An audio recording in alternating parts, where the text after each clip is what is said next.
Hey guys, Collar bringing you Game 7 of the MBC All-Stars skins match, and this is the last game.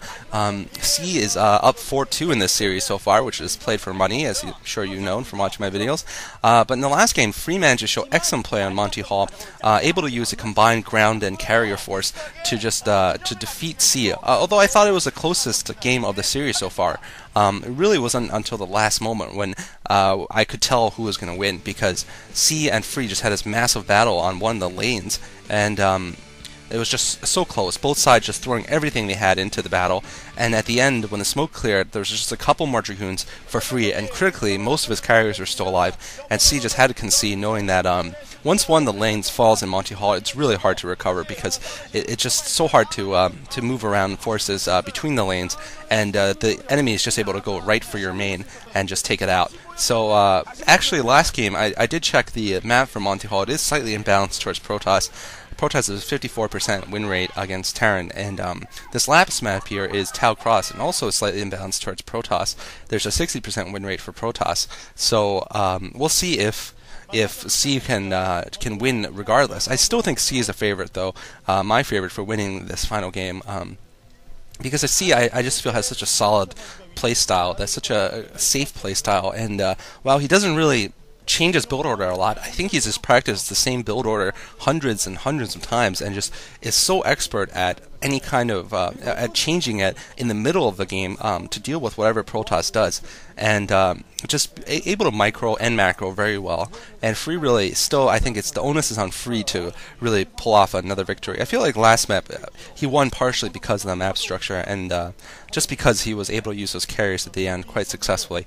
In any case, yeah, Tau Cross is a 3-player map. Their spawns at the 1, 5, and 11 o'clock positions, and C is here in teal at the 1, and Free is in yellow at the 5 o'clock position. I'm expecting both players to go for a fast expansion here. The natural expansions of all the main bases is quite easy to hold. There's only a narrow choke point leading to the rest of the map, and the central part of the map is 3 bridges, which sort of represent the most important choke points in the game other than your base. And over those 3 bridges, I feel like Protoss has an advantage, because Protoss is more mobile than Terran in the mid game, and really can set up easy flanks on Terran forces, especially if the tanks are sieged right next to one of those bridges. There are other bridges that can be easily used to flank them, and we'll see if that's what happens in this game. Looks like C is getting his supply depot and his barracks and his refinery, so going for a standard build, and Free actually is also getting his gateway and his assimilator. So actually, Free not deciding to go for a fast expansion, maybe he's going for a faster technology build.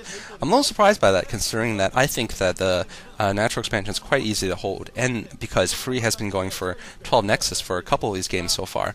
But in any case, maybe he's deciding to change it up and throw something different onto C here. And Free's getting a Cybernex core up, so we're probably seeing some fast technology here, and we'll see if he decides to go for just Dragoons, or if you guys decides to go for a rush of some sort, like a Dark Templar rush or a quick Reaver drop.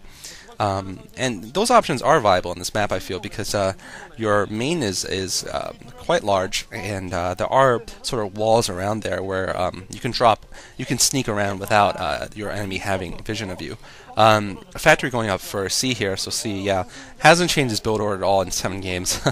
But, you know, he's just a solid player. In any case, hope you've been enjoying the series. Looks like C actually only has 1 SCV mining gas. That's interesting.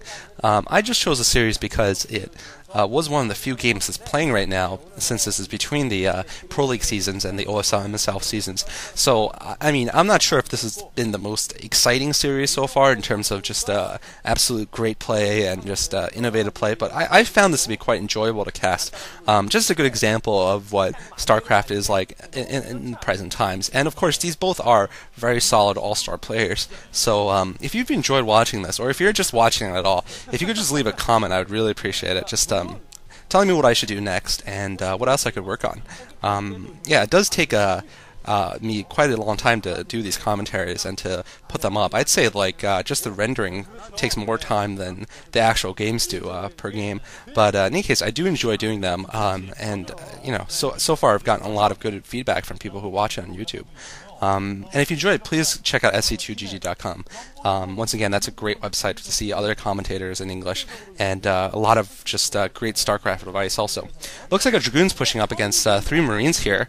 That's near the choke point leading to the natural expansion for C. And looks like Free isn't deciding to go for a fast expansion yet. So actually, he's really, I think, dedicating towards some technology here.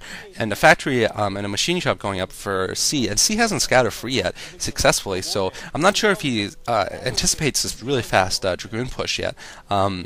He does have 5 Marines though, so perhaps he was thinking of doing a push with his own, with his first tank coming out. 6 Marines now for C, and they're going to be able to keep these this 1 Dragoon at bay. And it looks like a factory. Looks like a tank has come out of the factory, and it's 2 Dragoons versus a tank and 6 Marines here. And the Dragoons are going to have to move back here. C might be setting up his natural expansion now, and seeing that he's managed to push Free back. And I'm not sure if Free's sort of fast Dragoon push is going to be successful here, though, because of the tanks already being out. He wasn't able to